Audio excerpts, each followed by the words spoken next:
ఈరోజే మాఘమాసం ప్రారంభం. ఎంతో విశిష్టమైన మాసం మాఘమాసం. చంద్రుడు మగ నక్షత్రంలో ఉండే మాసమే ఈ మాఘమాసం. మగము అంటే యజ్ఞం.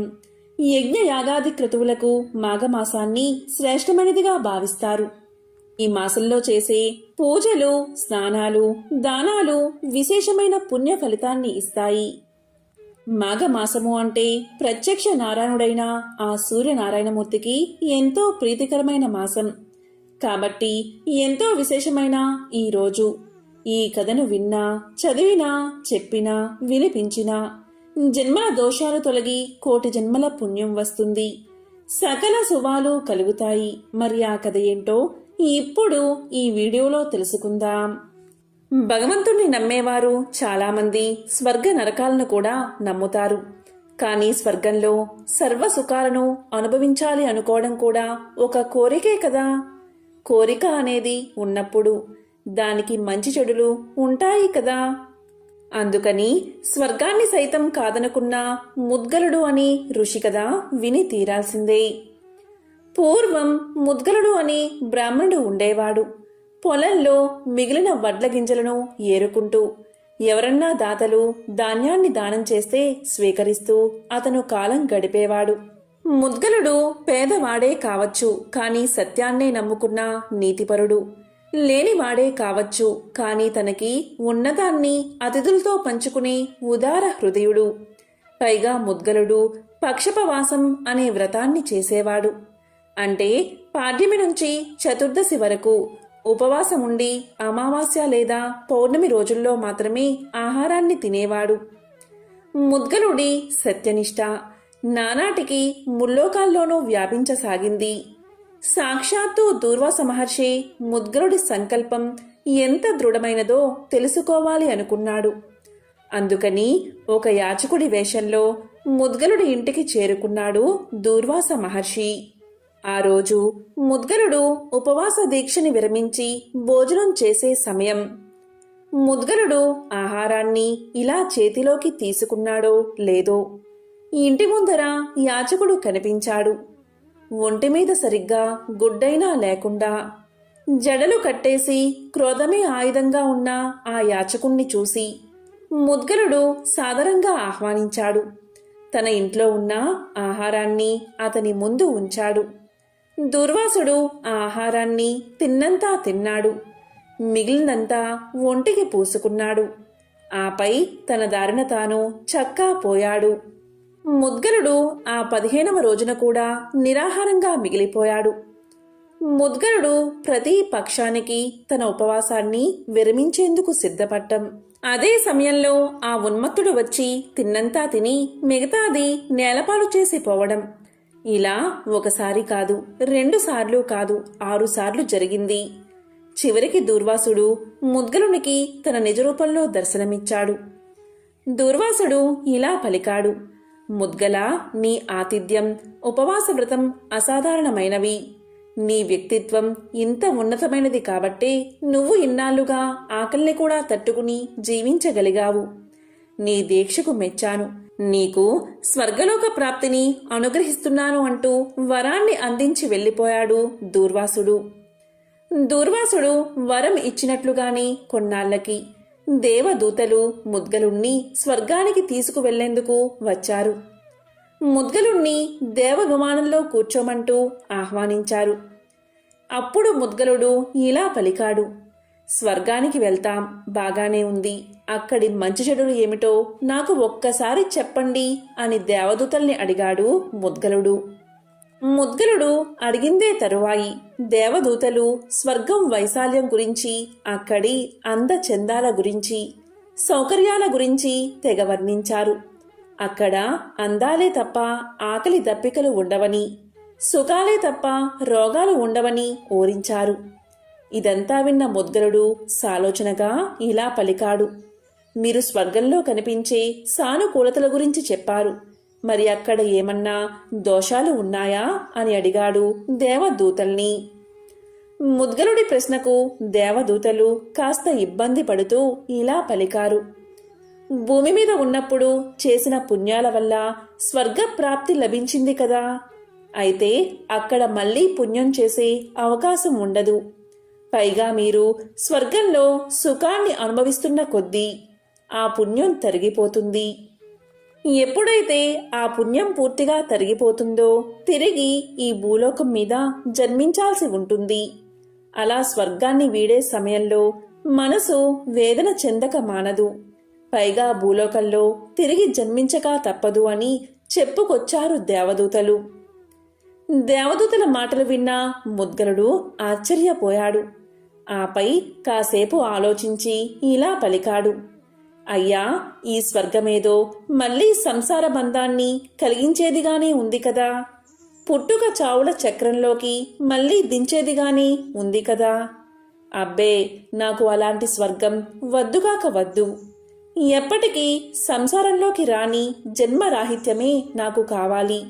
ఇక మీదట అలాంటి మోక్షం కోసమే నేను సాధన చేస్తాను. దయచేసి మీరు వెళ్ళి రండి అంటూ ఆ దేవదూతలను పంపేశాడు ముద్గలుడు. అటుపై సన్యాసాన్ని స్వీకరించి తపస్సాధనలు చేసి మోక్షాన్ని సాధించాడు ముద్గలుడు. తన సాధనలో తెలుసుకున్న విషయాలతో గణేశుడి మహత్యాన్ని వివరించే ముద్గల పురాణాన్ని, విష్ణుమూర్తిని ఆదిపురుషుడిగా పేర్కొంటూ ముద్గల ఉపనిషత్తుని రచించాడు ముద్గలుడు. ఎంతో పవిత్రమైన విశేషమైన ఈ కథను ఈరోజు విన్నా, చదివినా, చెప్పినా, వినిపించినా సకల శుభాలు కలుగుతాయి. ఈరోజే మాఘమాసం శుద్ధ విదియ. ఈ విదియ రోజు శివపార్వతులను పూజిస్తే విశేషమైన పుణ్య ఫలితాలు కలుగుతాయి. ఈరోజు ప్రత్యేకంగా బెల్లాన్ని, ఉప్పుని దానం చేయాలి. ఈ మాఘమాసం నెల రోజులు ముల్లంగి, దుంపలను తినరు. ఈ మాసంలో నువ్వులు, పంచదారను కలిపి తింటారు. అదేవిధంగా ఈ మాసంలో ప్రత్యేకంగా బెల్లాన్ని, ఉప్పును దానం చేస్తారు. మరి ఎంతో విశేషమైన ఈ మాఘమాస విదియ రోజు దాన మహత్యాన్ని తెలిపే ఒక విశేషమైన కథను ఇప్పుడు ఈ వీడియోలో తెలుసుకుందాం. బలి చక్రవర్తి గురించి అందరికీ తెలిసే ఉంటుంది. ఆయన సాక్షాత్తు శ్రీ మహావిష్ణువుకి 3 అడుగుల భూమిని దానం చేసిన మహనీయుడుగా, గొప్ప దాతగా చరిత్రలో నిలిచిపోయాడు. అతనికి అంతటి గొప్ప అవకాశం రావడానికి కారణం అతను గత జన్మలో చేసుకున్న పుణ్యమే. బలిచక్రవర్తి పూర్వజన్మలో ఒక దరిద్రుడు. అతడు నాస్తికుడుగా ఉంటూ వేద పండితులను, దేవతలను నిత్యము దూషిస్తూ తిరుగుతూ ఉండేవాడు. అతడు దరిద్రుడైన వేశ్యాలోలుడు. ఒకసారి వేశ్యా సంగమానికి సిద్ధమై ఎలాగో తాను సంపాదించిన తాంబూలం, సుగంధ ద్రవ్యాలను, శ్రీచందనం, కర్పూరం, మల్లె పువ్వులు ఇత్యాది భోగ వస్తువులను ఒక సంచిలో పెట్టుకుని వేశ్యావాటికకు బయలుదేరాడు. మార్గమధ్యలో కాలుజారి నేలమీద పడ్డాడు. అలా పడేటప్పుడు అతని తలకి బలంగా గాయమై మూర్ఛపోయాడు. ఆ సమయంలో అతనికి విచిత్రమైన ఒక ఊహ కలిగింది. అది ఏంటి అంటే, తన దగ్గర ఉన్న పరిమళ ద్రవ్యాలను శివుడికి నివేదన చేస్తున్నట్లు. అలా ఆ ఊహలో ఉండగానే అతను ప్రాణాలు విడిచాడు. తన దగ్గర ఉన్న సర్వస్వాన్ని భగవంతుడికి నివేదన చేసినందుకు గాను ఆ పరమేశ్వరుడి దయవల్ల అతనికి గొప్ప పుణ్యఫలం లభించింది. మరణించిన అతన్ని యమభటులు యమలోకానికి తీసుకుపోయారు. అక్కడ యముడు అతని పాప పుణ్యాలను విచారించగా అతను చేసిన పాపాలకి గాను ఘోరమైన నరక శిక్షలు విధించాల్సి ఉందని చిత్రగుప్తుడు చెప్పాడు. కాని అతను చివరలో తన యావత్తును ఆ పరమేశ్వరుడికి నివేదన చేస్తున్నట్లు భావించినందుకు గాను, ఊహించుకున్నందుకు గాను 3 గడియల పాటు అంటే 3 గంటల పాటు ఇంద్ర పదవిని చేపట్టాల్సి ఉందని, అలా 3 గడియలు పూర్తయ్యాక అతన్ని నరకంలో పడేసి శిక్షించవచ్చని చెప్పాడు చిత్రగుప్తుడు.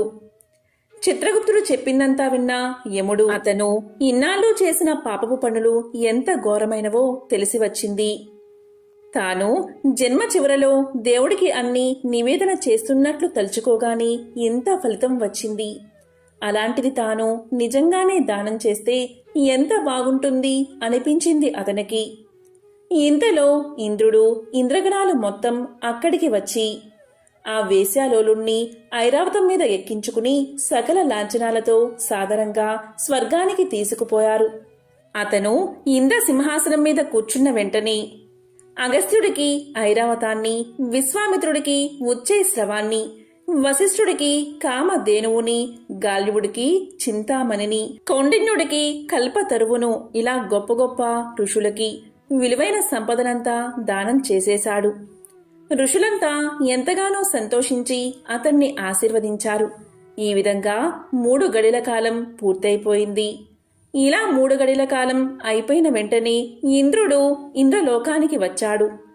ఐరావతం మొదలు పారిజాత వృక్షం వరకు అన్నిటినీ ఆ వేశ్యాలోలుడు దానం చేయడం తెలుసుకుని ఇంద్రుడు కోపగించుకున్నాడు. ఇంతలో యముడు అక్కడికి వచ్చాడు. ఆ పాపిని మరలా యమలోకం తీసుకువెళ్లడానికి సిద్ధం కమ్మన్నాడు. అయితే ఆ సమయంలో చిత్రగుప్తుడు అక్కడికి వచ్చి అతను ఈ 3 గడిల కాలంలో చేసిన పుణ్య ఫలితం వల్ల అతను ఇక మీదట నరకానికి రావాల్సిన అవసరం లేదని తెలియచేశాడు. భూలోకంలో మహా చక్రవర్తిగా జన్మిస్తాడని చెప్పాడు. కాని ఇంతకు ముందు చేసిన తప్పులకు గాను అసుర వంశానికి రాజవుతాడని చెప్పాడు చిత్రగుప్తుడు. ఆ దాన ఫలితంగా బలి చక్రవర్తిగా అవతరించి సాక్షాత్తు శ్రీ మహావిష్ణువుకే 3 అడుగుల రూపేణా 3 లోకాలను దానం చేసిన పుణ్యాన్ని పొందాడు. చిరంజీవిగా పాతాళానికి రాజై నిలిచిపోయాడు. ఇది దానమహిమను తెలియచేసే ఒక గొప్ప కథ. మరి ఎంతో విశేషమైన ఈ మాఘమాసంలో మాఘ పురాణంలోని ఈ కథలను విన్నా, చదివినా, చెప్పినా, వినిపించినా ఆ లక్ష్మీనారాయణల అనుగ్రహం మీకు కలుగుతుంది. అదేవిధంగా ప్రత్యక్ష నారాయణుడైన సూర్యనారాయణమూర్తి యొక్క అనుగ్రహం కూడా మీకు లభిస్తుంది. మరి ఆ కథలేంటో ఇప్పుడు ఈ వీడియోలో తెలుసుకుందాం. ఒకనాడు కైలాసంలో పార్వతీదేవి పరమేశ్వరుణ్ణి చూసి, ప్రాణేశ్వర, సర్వలోకేశ్వర, మీరు ఎన్నో పుణ్యకథలు నాకు ఇదివరలో వినిపించారు. ఇప్పుడు మాఘమాస మహత్యాన్ని వివరంగా చెప్పవలసిందిగా కోరుతున్నానని అడగగా శంకరుడు అందుకు సంతోషించి ఇలా పలికాడు. ఓ సర్వమంగళ, నువ్వు లోక శ్రేయస్సు కోసం అడిగిన ఈ మహా విషయాన్ని తప్పకుండా చెబుతాను అంటూ పైన చెప్పిన మాఘమాస ప్రశస్తిని చెప్పిన తర్వాత ఇంకా ఇలా అన్నాడు. సూర్యుడు మకర రాశిలో ఉండగా మాఘమాసంలో మొదటి రోజు చేసే నదీ స్నానం మహాపుణ్యాన్ని కలిగిస్తుంది. 2వ రోజు స్నానం విష్ణులోక ప్రాప్తిని కలిగిస్తుంది. 3వ రోజు స్నానం చేస్తే అతనికి వచ్చే పుణ్యం ఎంతో ఆ నారాయణుడికే తెలియదట. ఇక 1 రోజులు చేస్తే అతని పుణ్యం ఎంతో ఎవరు చెప్పగలరు?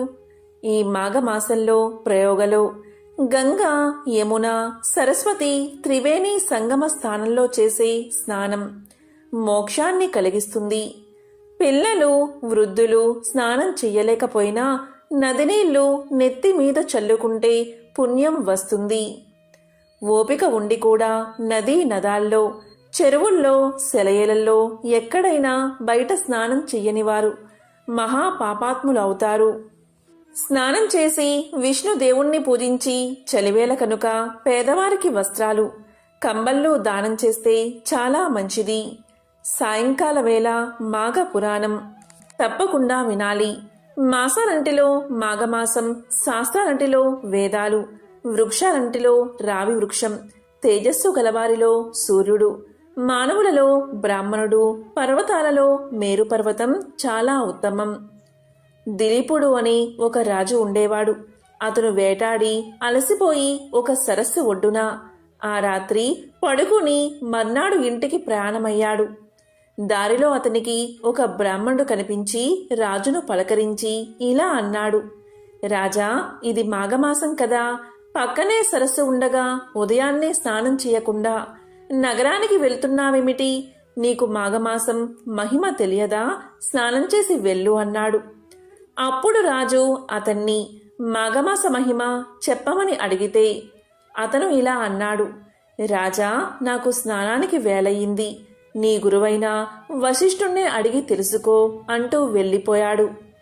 ఈ రాజు వెంటనే సరస్సులో స్నానం చేసి జప తపాదులు పూర్తి చేసుకుని తిన్నగా వశిష్ఠ ఆశ్రమానికి వెళ్లి తన గురువుకు అభివాదనం చేసి, మహాత్మా, నాకు మాఘమాస మహత్యాన్ని చెప్పండని కోరాడు. అప్పుడు ఆయన ఇలా పలికాడు. రాజా, నువ్వు అడిగింది గొప్ప విషయం. ఈ మాఘమాసం ఇటు శివుడికి అటు నారాయణుడికి కూడా చాలా ప్రీతికరమైనది. మాఘ స్నానమే మహాపుణ్యప్రదం అనుకుంటే పూజలు, దానాలు ఇంకా ఎంత పుణ్యాన్నిస్తాయో ఊహించగలమా? మాఘ స్నానం వల్ల పాపాలు పోగొట్టుకున్న వారి కథ చెబుతాను, విను అంటూ ఇలా చెప్పడం ప్రారంభించాడు. పూర్వం ఒకప్పుడు వానలు లేక పంటలు పండక చాలా భీకరమైన కరువు వచ్చింది. తిండి లేక మనుషులు, జంతువులు కూడా చాలా బాధలు పడ్డారు. భృగు మహర్షి అంతటివాడు ఆ బాధపడలేక కైలాస పర్వత ప్రాంతానికి వెళ్లి ఆశ్రమాన్ని నిర్మించుకుని తపస్సు చేసుకుంటున్నాడు. ఒకనాడు అక్కడికి ఒక గంధర్వుడు తన భార్యతో విహారానికి వచ్చాడు. భార్య మహా సౌందర్యవతి, అతడేమో పులి మొహం కలవాడు.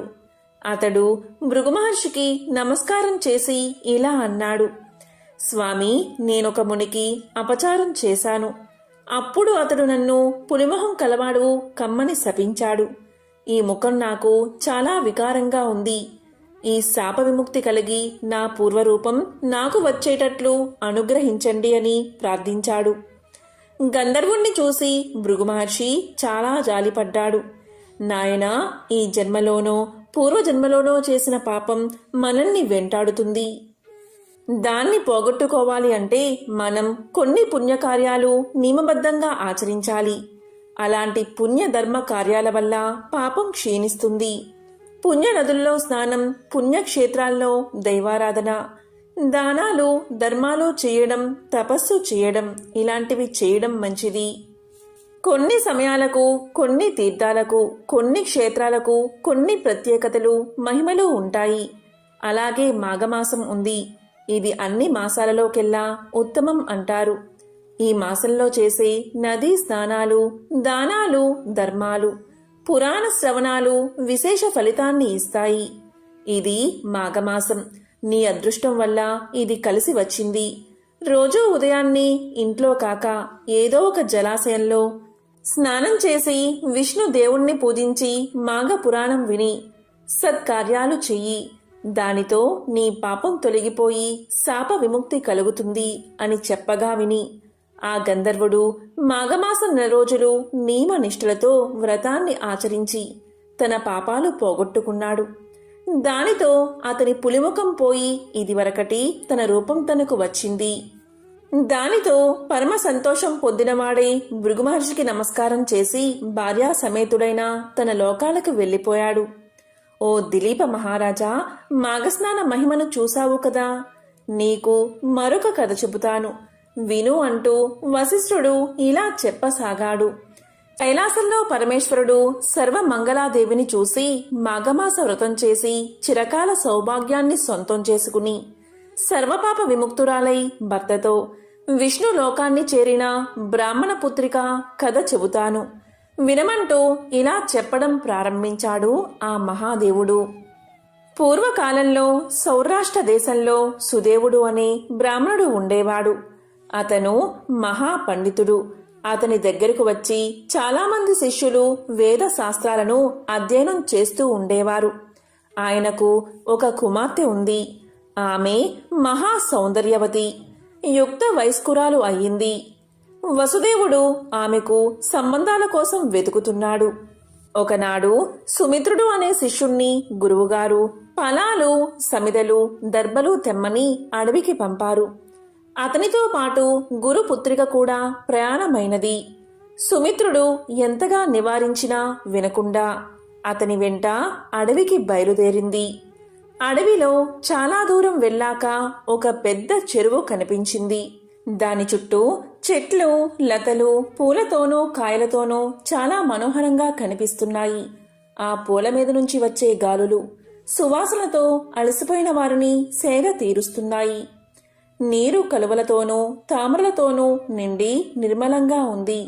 ఆ పూల మీదగా తిరుగుతున్న తుమ్మెదల హూంకారంతో ఆ ప్రదేశమంతా నిండిపోయింది. చిలుకలు గోరువంకులు పలికే కమ్మని పాటలు చెవులకు ఇంపుగా వినిపిస్తున్నాయి.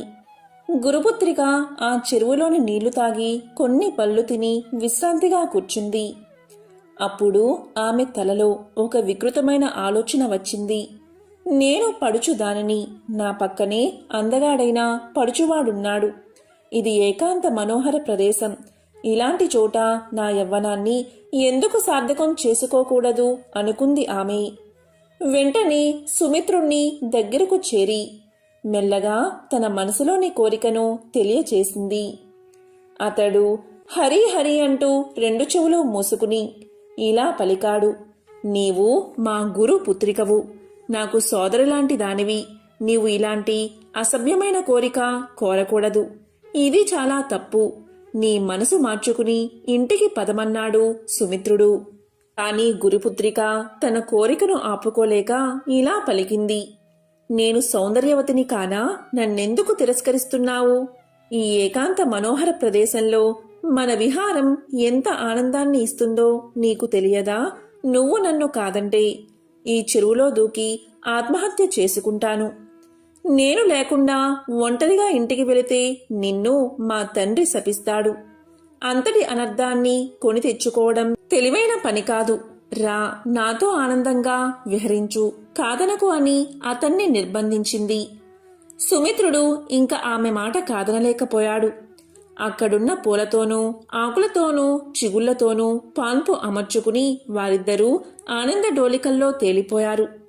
తనివి తీరా సౌఖ్యాలు అనుభవించిన తరువాత వారిద్దరూ పళ్ళు దర్బలు సమిదలో తీసుకుని ఇంటికి చేరుకున్నారు. ఆ తర్వాత కొంతకాలానికి గురుపుత్రికకు కాశ్మీర దేశీయుడైన బ్రాహ్మణ యువకుడితో సంబంధం కుదిరింది. సుదేవుడు కుమార్తె వివాహాన్ని చాలా వైభవంగా జరిపించి ఆమెను అత్తవారింటికి పంపించాడు. ఆమె భర్తతో కొన్నాళ్లై కాపురం చేసింది. ఉన్నట్టుండి ఆమె భర్తకు హఠాత్తుగా ఏదో రోగం పట్టుకుంది. ఎంతో మంది వైద్యులకు చూపించినా, ఎన్ని మందులు మింగించినా ఆ రోగం ముదురుతుంది కాని తగ్గడం లేదు. జీవచ్చవంలా అయిపోయాడు. చిన్నతనంలోనే ఆమెకు సంసార సౌఖ్యం లేకపోయినందుకు ఆమె తల్లిదండ్రులు చాలా విచారిస్తున్నారు. ఒకనాడు దృఢవ్రతుడు అనే ఒక మహాయోగి సుదేవుని ఇంటికి వచ్చాడు. సుదేవుని విచారానికి కారణం అడిగాడు. ఆయన కుమార్తె అవస్థ గురించి చెప్పి విచారించాడు. అప్పుడు దృఢవ్రతుడు తన దివ్య దృష్టితో చూసి, సుదేవా, నీ కుమార్తె పూర్వజన్మలో ఒక రాజకూతురు. అయినా వయసు వచ్చినప్పటి నుంచి వ్యభిచారిణి అయి పరపురుషులతో ఆనందిస్తూ ఉండేది. తన స్వేచ్ఛా విహారానికి అడ్డు వస్తున్నాడని తన భర్తను కూడా రహస్యంగా చంపించింది. చివరికి రోగిష్టిదై ఆ బాధలు పడలేక ఆత్మహత్య చేసుకుంది. భర్తను చంపిన దోషం వల్ల, ఆత్మహత్య దోషం వల్ల ఆమెకు ఈ జన్మలో ఈ పరిస్థితి కలిగింది. అంతటి పాపాత్మురాలు స్తోత్రియ బ్రాహ్మణుడివైన నీ ఇంట్లో ఎలా పుట్టింది అనుకుంటున్నావా? దానికి కూడా ఒక కారణం ఉంది. ఆ పూర్వజన్మలో తన స్నేహితురాలు బలవంతం చేస్తే ఒక మాఘశుద్ధ సప్తమి నాడు సరస్వతీ నదికి వెళ్ళింది. చెలికత్తెలతో పాటు స్నానం చేసింది. వారు ఇసుకతో గౌరీదేవిని చేసి పూజిస్తుంటే వారి నిర్బంధం మీద 4 పువ్వులు గౌరీదేవి మీద వేసింది. ఆ పూజా ప్రభావం చేత స్తోత్రియ బ్రాహ్మణ కుటుంబంలో పుట్టింది. ఈ జన్మలో కూడా పెళ్లి కాకముందు కన్యగా ఉన్నప్పుడు నీ శిష్యుడైన సుమిత్రునితో కలిసి అడవికి వెళ్ళి అతన్ని అనేక విధాలా బలవంతం పెట్టి అతనితో విహరించింది.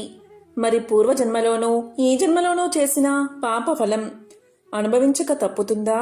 అందుకే ఆమె సంసారం అలా అయ్యింది. భర్త ప్రాణావశిష్ఠుడై ఉన్నాడు అని చెప్పగా విని సుదేవుడు తన కూతురి దుష్ట ప్రవర్తనకు సోదర సమానుడైన తన శిష్యుడితో రమించినందుకు చాలా బాధపడి ఆ మహాయోగితో ఇలా అన్నాడు. స్వామి, నా కూతురి పాపకర్మలకు పరిహారం లేదా? ఆమె భర్తతో తిరిగి సుఖంగా బతికే యోగం లేదా అన్నాడు. అప్పుడా యోగి ఇలా పలికాడు. సుదేవా, అన్నీ తెలిసిన పండితుడివి. నువ్వు కూడా ఇలా విచారిస్తే ఎలాగా? ఈ పాపాలకు పరిహారం ఉంది. ఇది పుష్యమాసం, కృష్ణ పక్షం. వచ్చేది మాఘమాసం. ఆ మాసమంతా నీ కుమార్తె చేత మాఘవ్రతం చేయించు. ఉదయాన్నే నదిలో స్నానం, తరువాత ఇసుకతో గౌరీ ప్రతిమ, దానికి పూజ, వస్త్ర కంబలాదులను దానంగా ఇవ్వడం. మాఘ పురాణ శ్రవణం మొదలైన వాటితో మాఘమాస వ్రతం చేయించు. అంతేకాదు మాఘశుద్ధ తదేనాడు ఒక చేటతో పసుపు, కుంకుమ, చీర, రవికల గుడ్డ, చెవి కమ్మలు, పళ్ళు, పూలు మొదలైనవి పెట్టి ఇంకొక చేట దాని మీద బోర్లించి 7 ముత్తైదువులకు మూసి వాయినాలు ఇప్పించు. దక్షిణ తాంబూలాలతో వారికి పూజలు జరిపించు. ఈ మాఘమాస వ్రతం యథావిధిగా ఇలా జరిపిస్తే మీ అల్లుడు బతుకుతాడు. నీ కుమార్తె సర్వపాప విముక్తురాలై నూరేళ్లు మాంగళ్య శోభలతో సంతానవతి అయి జీవిస్తుంది అని చెప్పి వెళ్ళిపోయాడు. సుమిత్రుడు తన కుమార్తె చేత మాఘమాస వ్రతం చేయించాడు. ఆమె పాపాలు తొలగిపోగా తన భర్తతోనూ సంతానంతోనూ నూరేళ్లు సుఖంగా జీవించి చివరికి శ్రీ లక్ష్మీనారాయణ్ణి సాన్నిధ్యాన్ని పొందింది అని పరమశివుడు పార్వతికి తెలియచేశాడు. పార్వతీదేవి పరమేశ్వరుడు చెప్పింది విని ఇలా పలికింది. మహాదేవా, గురుపుత్రిక వృత్తాంతం చెప్పారు. సరే, మరి శిష్యుడైన సుమిత్రుడు ఏమయ్యాడు? అతని విషయం కూడా చెప్పండి అని అడిగింది. అప్పుడు పరమశివుడు ఇలా పలికాడు. దేవి, చెబుతాను విను. ఆ సుమిత్రుడు గురుపుత్రికతో సంగమించి చేసిన మహాపాపానికి తర్వాత చాలా పశ్చాత్తాపపడ్డాడు. నేను చేసిన ఈ పాపం ఎలా తొలగిపోతుంది, నాకు ఉత్తమ గతులు ఎలా కలుగుతాయి అని ఆవేదన చెంది ఆ గురువుగారిని అడిగి తెలుసుకోవాలని చివరికి నిర్ణయించుకున్నాడు. గురువుగారి దగ్గరకు వచ్చి సాష్టాంగ నమస్కారం చేసి ఇలా పలికాడు. గురుదేవా, నేను మీ దగ్గర విద్యాభ్యాసం చేస్తున్న సమయంలో మీకు తెలియకుండా ఒక మహా అపచారం చేశాను. అది నన్ను నిలువునా దహించి వేస్తుంది. ఆ పాపానికి ప్రాయశ్చిత్తం చేసుకుంటే కాని నాకు మనశ్శాంతి లేదు. మీ దగ్గర చదువుకునే రోజుల్లో ఒకనాడు దర్బలు సమిదలు తేవడానికి అడవికి వెళ్ళాను. అప్పుడు మీ కుమార్తె కూడా నా వెంట అడవికి వచ్చింది. ఏదో బాల్య చాపల్యం చేత వస్తుందిలే అనుకున్నాను. అక్కడ ఒక చెరువు, చెట్ల నీడలో ప్రశాంత మనోహర వాతావరణం చూసి ఆమె చాలా ఉద్రేక పరురాలై తన కోరిక వెల్లడించింది. నేను అది తప్పు అని వారించాను. కానీ ఆమె వినకుండా తన కోరిక తీర్చకపోతే ఆ చెరువులో దూకి చస్తానని బెదిరించింది. అందువల్ల భయపడిన నేను ఆమె కోరిక తీర్చవలసి వచ్చింది. ఏది ఏమైనా అది మహాపాతకం కదా, దానికి ప్రాయశ్చిత్తమేమిటో దయచేసి నాకు చెప్పండి అంటూ గురువుడు పాదాలు వదిలిపెట్టక ఏడవడం ఆరంభించాడు. నిజానికి గురువునకు అతన్ని చూడగానే కోపం వచ్చింది. తన కుమార్తెకు అంతటి కష్టం కలగడానికి కారణమైనవాడు వీడే అని శపిద్దామనుకున్నాడు.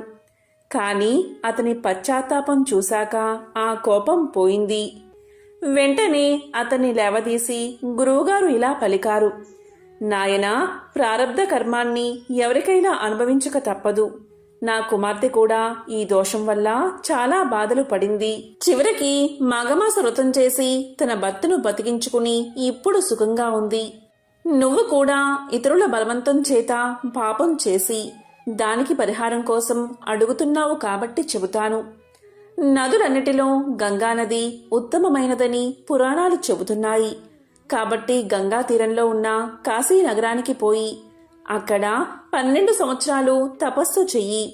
అదే నీ పాపానికి తగిన ప్రాయశ్చిత్తం అని చెప్పి పంపాడు గురువు.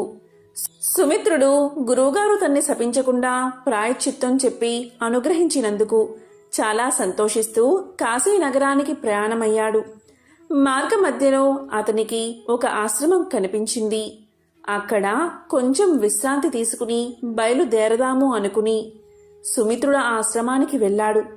అది మాఘమాసం కావడం చేత ఆ ఆశ్రమంలో ఉండేవారందరూ నదిలో ప్రాతకాల స్నానం చేసి శ్రీ లక్ష్మీనారాయణుడికి షోడశోపచారాలతో సహస్రనామ పూజ చేసి అనేక విధాలైన ఫలాలు నైవేద్యం పెట్టి నీరాజన మంత్ర పుష్పాలు సమర్పించి పద్మ పురాణాంతర్గతమైన మాఘపురాణం ఆ ఆశ్రమాధిపతి వినిపిస్తూ ఉండగా విని ఆ తరువాత తమ తమ కార్యక్రమాలలోకి వెళ్లడం చూశాడు. సుమిత్రుడు వారి దగ్గరకు వెళ్లి, అయ్యా, మీరు చేస్తున్న ఈ కార్యక్రమం ఏమిటి, దీని ఫలితమేమిటి, నాకు వివరంగా చెప్పండి అని అడిగాడు. వారిలో సత్యవ్రతుడు అనే ముని సుమిత్రుడితో ఇలా పలికాడు. నాయనా, దీన్ని మాఘమాస వ్రతము అంటారు. సూర్యుడు మకర రాశిలో ఉన్నప్పుడు మాఘమాసంలో పొద్దున్నే ఒక నదిలో కాని సరస్సులో కాని స్నానం చేసి శ్రీనారాయణ్ణి ఆరాధించి ఆయన మహత్యాన్ని చెప్పే మాఘ పురాణాన్ని శ్రద్ధగా వినాలి. ఇలా మాఘమాసమంతా ఒక వ్రతంలా చేసిన వారికి సర్వ పాపాలు నశించి శ్రీ విష్ణుదేవుని అనుగ్రహం వల్ల చివరికి మోక్షం కూడా లభిస్తుంది. ఈ మాఘమాస వ్రతం చెయ్యకుండా దీన్ని పరిహసిస్తూ ఆక్షేపించేవాడు మహారౌరవ నరకాన్ని పొందుతాడు. బ్రహ్మహత్య చేసినంత పాపాన్ని మూటగట్టుకుంటాడు. అసత్య సాక్ష్యం చెప్పినవారు, దురాచార పరురాలు, పరస్త్రీ సాంగత్యం చేసినవారు, దేవుడి ద్రవ్యం అపహరించినవాడు, తానిచ్చిన దానిని తస్కరించినవాడు, దేవ బ్రాహ్మణులు తిట్టినవాడు, సోదరుని భార్యతో రమించేవాడు, ఆడిన మాట తప్పినవాడు, వివాహాది శుభకార్యాల్ని చెడగొట్టేవాడు, తల్లిదండ్రుల్ని ద్వేషించేవాడు ఎలాంటి దుర్గతిని పొందుతారో అలాంటి దుర్గతిని ఈ మాఘమాస వ్రతాన్ని పరిహసించేవాడు పొందుతాడు. ఈ మాసంలో కంబల దానం, వస్త్రదానం, అన్నదానం, కన్యాదానం చేసిన వారి పుణ్యం ఇంత అని చెప్పడానికి 1000 నోళ్లున్నా ఆదిశేషుడికి కూడా సాధ్యం కాదు. సుమిత్రుడు తాను చేసిన పాపం గురువుగారు చెప్పిన ప్రాయశ్చిత్తం అన్నీ చెప్పాడు. అప్పుడు సత్యవ్రతుడు, అయ్యా, ఈ మాఘమాసం ఇంకా 3 రోజులు ఉంది. ఈ 3 రోజులు నియమనిష్ఠులు గల వాడవై మాఘస్నాన, జప, విష్ణు పూజ, పురాణ శ్రవణాదులు ఆచరించినట్లయితే నీ పాపం పటాపంచలు అవుతుంది. ఆ తరువాత మీ గురువుగారు చెప్పినట్లు గంగా తీరంలో తపస్సు చేయవచ్చు అంటూ ఆ మాఘమాసం వ్రత విధానాన్ని వివరంగా చెప్పాడు. సుమిత్రుడు తనకు కలిగిన అదృష్టానికి ఆనందించి ఆ మునులతో పాటు మిగిలిన 3 రోజులు మాఘ వ్రతాన్ని ఆచరించి ఆ మునుల దగ్గర సెలవు తీసుకుని కాశీ నగరానికి ప్రయాణమయ్యాడు. అతడు కాశీకి చేరి శ్రీ అన్నపూర్ణ విశ్వనాథులను సేవించుకుని ఆ తరువాత ఒక ఏకాంత ప్రదేశంలో కూర్చుని జితేంద్రియుడై సీత వాతాతపములను లెక్కించక శంఖచక్ర గదాపాణి అయిన శ్రీ లక్ష్మీనారాయణ్ణి హృదయ పద్మంలో నిలుపుకుని భ్రూమధ్యంలో దృష్టి నిలిపి ఇతర చింతలను దరిచేరనీయకుండా 12 సంవత్సరాలు తీవ్రమైన తపస్సు గురువు చెప్పినట్లు చేశాడు. దీంతో శ్రీ లక్ష్మీనారాయణుడు ప్రసన్నుడై అతనికి మోక్ష సామ్రాజ్యాన్ని అనుగ్రహించాడు. పార్వతీదేవి ఆ సుమిత్రుడు మాఘమాస వ్రతంతోనూ గురువు చెప్పిన తపస్సుతోనూ సర్వ పాపాలు పోగొట్టుకుని శాశ్వత ఆనందాన్ని ఇచ్చే మోక్షాన్ని కూడా పొందగలిగాడు అని చెప్పగా విని పార్వతీదేవి చాలా సంతోషించింది. ఎంతో పవిత్రమైన విశేషమైన ఈ కథలను ఈరోజు విన్నా, చదివినా, చెప్పినా, వినిపించినా జన్మల పాపాలు తొలగి 1,000,000 జన్మల పుణ్యం వస్తుంది. సకల శుభాలు కలుగుతాయి. ఓం నమః శివాయ. ఓం నమో నారాయణాయ. ఓం సూర్యాయ నమో నమః.